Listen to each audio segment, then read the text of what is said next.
ഓസ്ട്രേലിയയിൽ golf actually MK7 7.5 പിന്നെ ഇപ്പോൾ ഉള്ള 8. ഈ വീഡിയോ പോസിറ്റീവ് ഒന്നും പോലും അറിയില്ല. പക്ഷേ സൺഡേ ആയിട്ട് കാറ് കഴുകാൻ വേണ്ടി പോയിരുന്നപ്പോഴാണ് വീഡിയോ എടുത്തേക്കാന്ന് വിചാരിച്ചത്. ഞാനിപ്പോൾ ഉള്ള ലൊക്കേഷൻ ആഡ്ലൈഡിൽ സൗത്ത് ഓസ്ട്രേലിയയിലാണ്. അപ്പോൾ കാറ് ജസ്റ്റ് കാണിക്കാം, കുറച്ച് കാര്യങ്ങൾ പറയാം. ഓക്കെ, അപ്പോൾ ഇതാണ് ഞാൻ യൂസ് ചെയ്യുന്ന വണ്ടി. ഇത് ആക്ച്വലി പോളോ അല്ല, ഇത് ഗോൾഫാണ്. അതിൻ്റെ ഇടയിൽ ഇവിടെ ഒരു തട്ട് കിട്ടി റീസെൻ്റ്ലി. അതിൻ്റെ കഥ ഞാൻ പറയാം. എന്തും സഹിക്കാം, പക്ഷേ ഇത് സഹിക്കാൻ. അപ്പോൾ നാട്ടിലുള്ളവർക്ക് മനസ്സിലാൻ വേണ്ടി ഈ ഗോൾഫിൻ്റെ സ്പെക്ക് എന്ന് പറയും. ഈ വണ്ടി ആക്ച്വലി നാട്ടിലില്ല. ഓസ്ട്രേലിയയിൽ ഗോൾഫ് ആക്ച്വലി MK7 7.5 പിന്നെ ഇപ്പോൾ ഉള്ള 8. ഇത് ആക്ച്വലി MK7 ആണ്.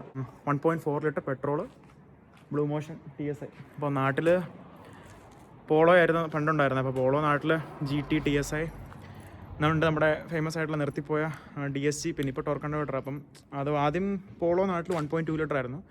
പിന്നെ 2000 എപ്പോഴാണ് കറക്റ്റ് ഇയർ മറന്നു, DSG നിർത്തി കഴിഞ്ഞാൽ ടോർക്ക് കൺവേർട്ടർ ആയപ്പോൾ 1 ലിറ്റർ ആയി. അപ്പം ഇത് 1.4 ലിറ്റർ പെട്രോളാണ്. ശരിക്കും ഈ വണ്ടി കിട്ടിയപ്പോൾ എനിക്ക് കിട്ടിയപ്പോൾ ഈ ഒരു ഇതൊന്നും ആയിരുന്നില്ല. ഞാൻ അലോയൊക്കെ ചേഞ്ച് ചെയ്ത്, പിന്നെ ഫ്രണ്ടത്തെ ഗ്രില്ലൊക്കെ ഒന്ന് ബ്ലാക്ക് ഔട്ട് ചെയ്ത്, ലോഗോ ബ്ലാക്ക് ഔട്ട് ചെയ്തു. പിന്നെ ഈ mirror actually body colour red ആയിരുന്നു, അതും ഒന്ന് ബ്ലാക്ക് ആക്കി. പിന്നെ ഒരു ചെറിയ സ്പോയിലർ കയറ്റി. എനിക്ക് ഒരു ഓവർ ഇത് താല്പര്യമില്ലായിരുന്നു, അപ്പം ഒരു ചെറിയ സ്പോയിലർ.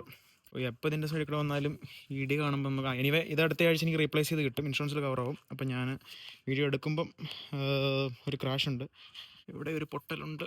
അപ്പോൾ നമ്മളൊന്ന് കാർ വാഷിന് പോവാം. ഞാൻ പിന്നെ വണ്ടിയുടെ ടർബോയുടെ പെർഫോമൻസും ചെറുതായിട്ടൊന്ന് കാണിച്ചു തരാം. ഇതാണ് വണ്ടിയുടെ ഇൻറ്റീരിയർ. അപ്പോൾ ആക്ച്വലി കാർപ്ലേ ഒന്നും നേരത്തെ ഇല്ലാതായിരുന്നു, ഞാൻ ആക്ച്വലി കാർപ്ലേ ആഡ് ചെയ്തതാണ്. അപ്പോൾ മാനുവൽ കാർ വാഷ് ചെയ്യണമെങ്കിൽ ഇവിടെ കോയിൻസ് വേണം. അപ്പോൾ നമുക്ക് ഫസ്റ്റ് കോയിൻ എടുക്കാൻ പോവാം. കോയിൻ എടുക്കാൻ വേണ്ടി ഇവിടുത്തെ ഒരു ഫ്യൂൽ സ്റ്റേഷനിൽ പോവാം. ഷോർ ഒക്കെ വേണ്ടി വെക്കുന്നതല്ല കേട്ടോ, മുടിഞ്ഞ് വെയിലായപ്പോൾ ഇവിടെ.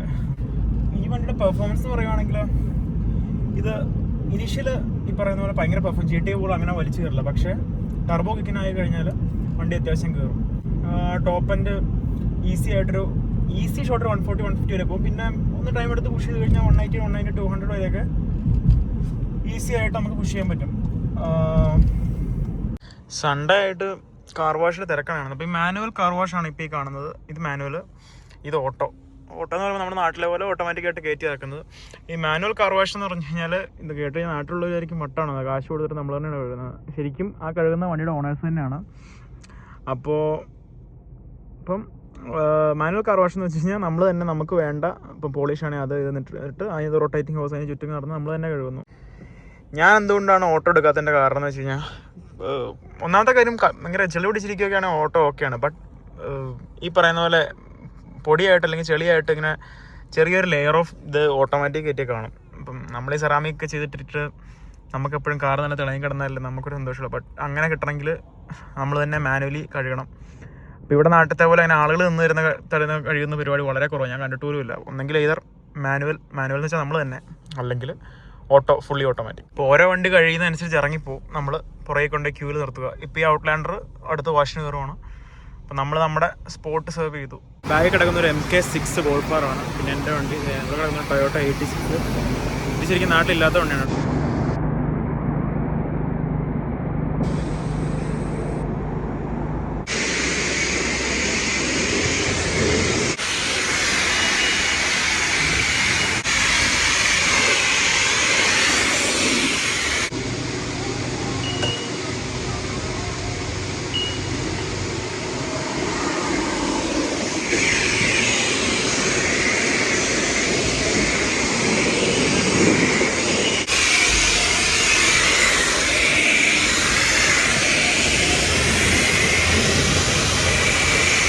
അപ്പോൾ നമ്മുടെ വണ്ടി വാഷ് ചെയ്ത് കഴിഞ്ഞിട്ട് ഇങ്ങോട്ട് കയറ്റി കിട്ടും. ഇനിയിപ്പോൾ വാക്വം ചെയ്യണം.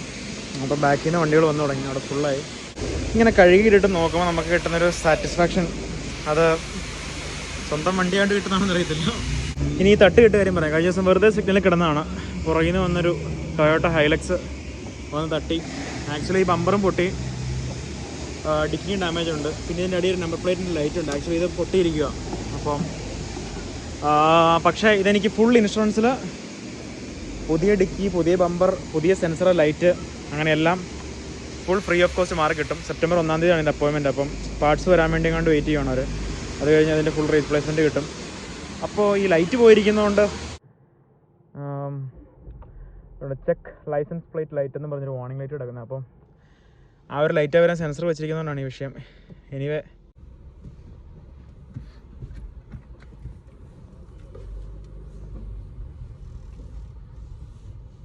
നമുക്കതൊരു ഓപ്പൺ റോഡ് കിട്ടിയിട്ടുണ്ട്. അപ്പോൾ നമുക്ക് സ്പോർട്സ് മോഡ് ഇടാം.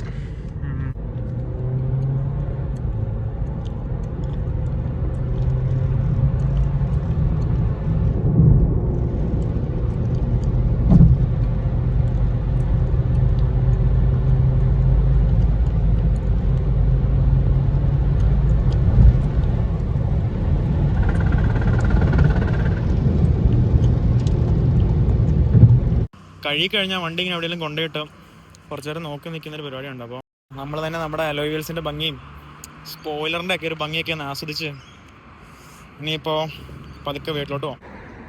അപ്പം ഞാൻ നേരത്തെ കാണിച്ച കാർ വാഷ് കാണുമ്പോൾ ഞാൻ ഇങ്ങനെ ഓർക്കുമായിരുന്നു, നാട്ടിലൊരെണ്ണം, അതായത് എൻ്റെ വീട് തൊടുപുഴ. അപ്പം ഞാൻ ഓർക്കും മൂവാറ്റുപുഴ തൊടുപുഴ റോഡിലൊക്കെ ഒരു മാനുവൽ കാർ വാഷ് ഇട്ട് കഴിഞ്ഞാൽ നമ്മുടെ നാട്ടിൽ ആൾ കൂടുതലും പ്രിഫർ ചെയ്യുന്നത് പെട്ടെന്ന് ആൾ കഴുകി തരാൻ വേണ്ടിയുള്ള സ്കീമാണ്.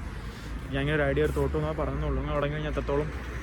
ഞാനപ്പം ഈ വീഡിയോ ഇടുന്നത് ഇടുമെന്ന് തന്നെ അറിയില്ല. ഇനി ഇടുവാണെങ്കിൽ തന്നെ വലിയ യൂട്യൂബിൽ മലമറിക്കാൻ വേണ്ടിയൊന്നുമല്ല, ഓർത്ത് ചുമ്മാ ഒരു നമ്മുടെ ഒരു വീഡിയോ ആയിട്ട് കിടന്നോട്ടെ യൂട്യൂബിൽ എന്നുള്ള രീതിയിൽ മാത്രമേ ഇടുന്നതാണ്. ഇടുമെന്ന് തന്നെ അറിയില്ല. അപ്പം അത്രേ ഉള്ളൂ. അപ്പോൾ ഓക്കെ.